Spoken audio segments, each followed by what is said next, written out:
friends, Chris Kelly here. Hey, it's that time of the week. I'm going to spend a little bit of time talking about data, what's happened in the last week, and I'm going to spend a bit more time talking about maybe some broader brush things, what's going on in the market, what's going to go on the market. You know, I've talked in weeks past about what it is to be a pro and what it is to live in a professional's market as a real estate professional.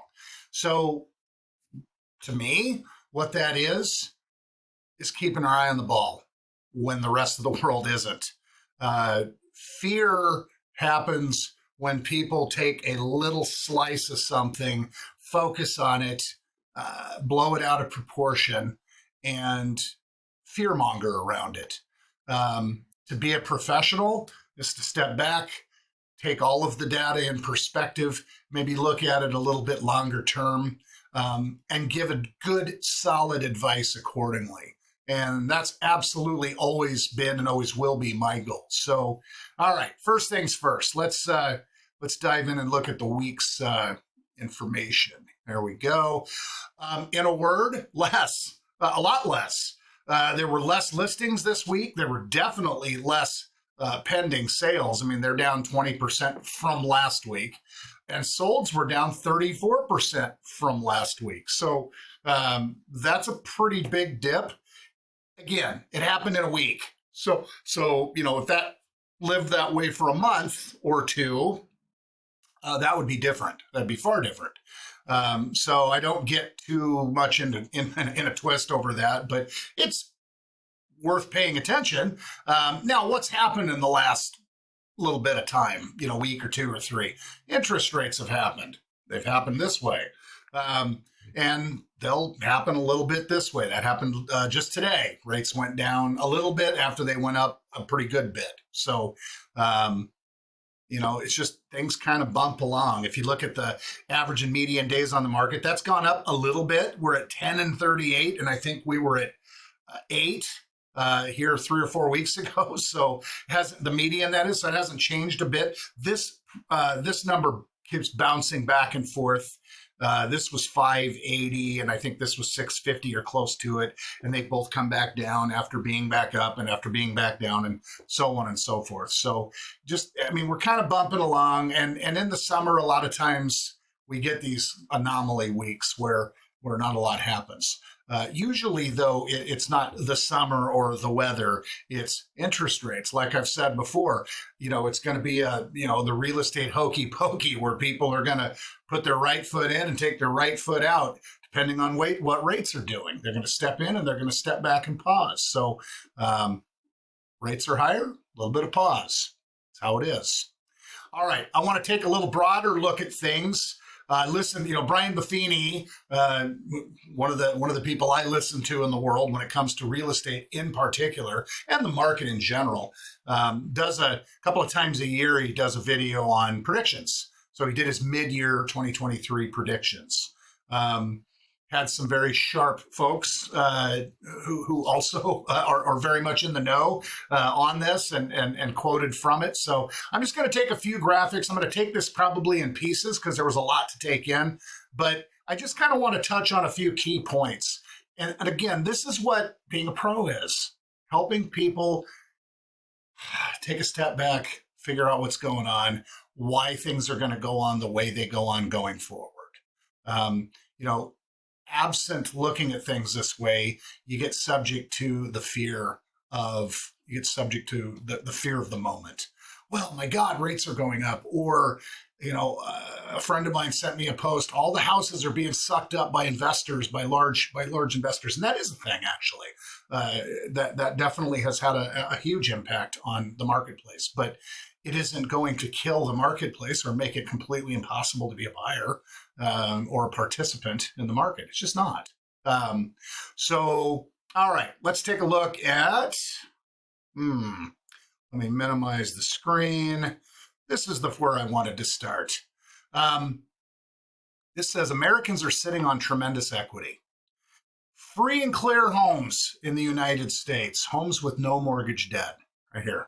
39%. It's a huge piece of the market. But combine that with mortgaged homes with less than 50% loans or more than 50% in equity. So, houses worth 750, they owe 250. That would definitely be in this box. That's 68% of homes. More than 2/3 of all homes are either free and clear or don't have a lot of debt. So for somebody that says, hey, we're going to wait for the foreclosures to come. Yeah, keep waiting. That right there says it's not happening. Very, very unlikely, at least. So one of the other graphics I found of interest. Let's see, I think it's right here. So this is the basically the history of the median sales price of houses. Let me shift this thing over a little bit. It doesn't look like I caught it all. There we go.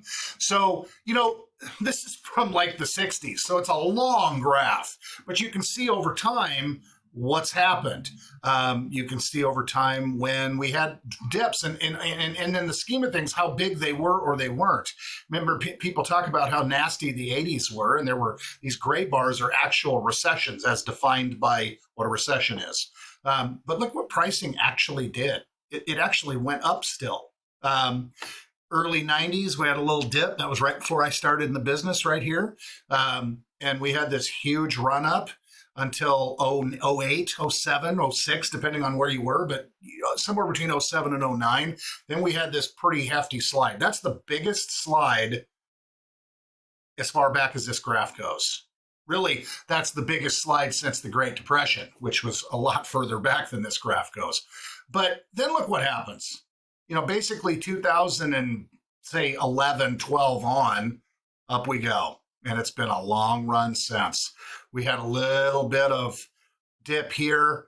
And then 2020, we had a little bit of, the front end of COVID. And then what happened? The biggest spike we've seen in 50 years.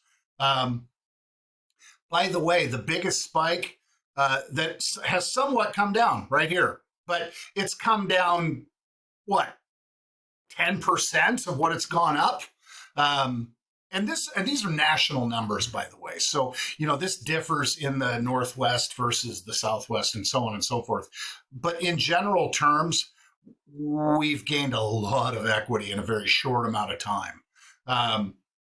All of that to say, and this kind of speaks to the whole, free and clear and a whole bunch of equity. That large equity box is right here. That's why that is. So, what does all of that mean? Well, it means that real estate is here it's going to continue to perform.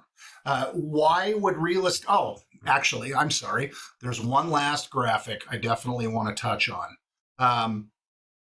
This one. That's the other half of this.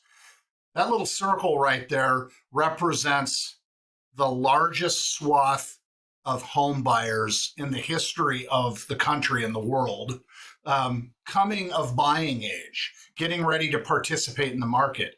That's kind of the meat and potatoes section of the millennial generation, which, let me slide this over a skosh, represents a bigger population than the baby boomers were, and a larger population. So, gosh, there's a whole bunch of people that are going to want homes. There's families there's family formations, and what comes from behind that?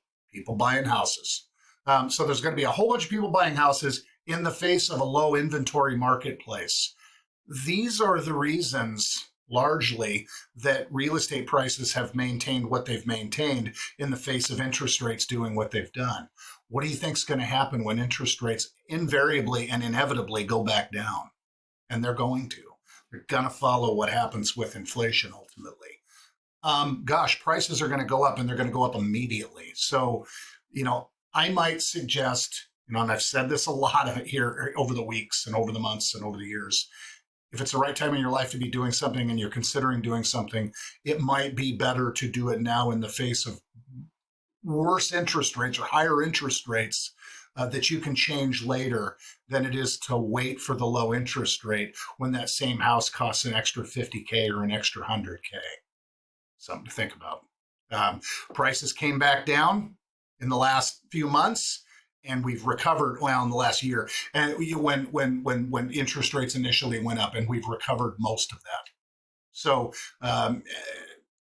when interest rates start trending downward, we're going to go up and up and up in price. So anyway, that's where I'm going to leave it for now. I like this stuff, and I find myself easily wanting to go get off into the weeds on it. But hopefully you find this of value. If this is something you want to talk more about, we're always here to help. So, and I love talking about it. So by all means, reach out all the many ways we have available. And as I always say, till the next time.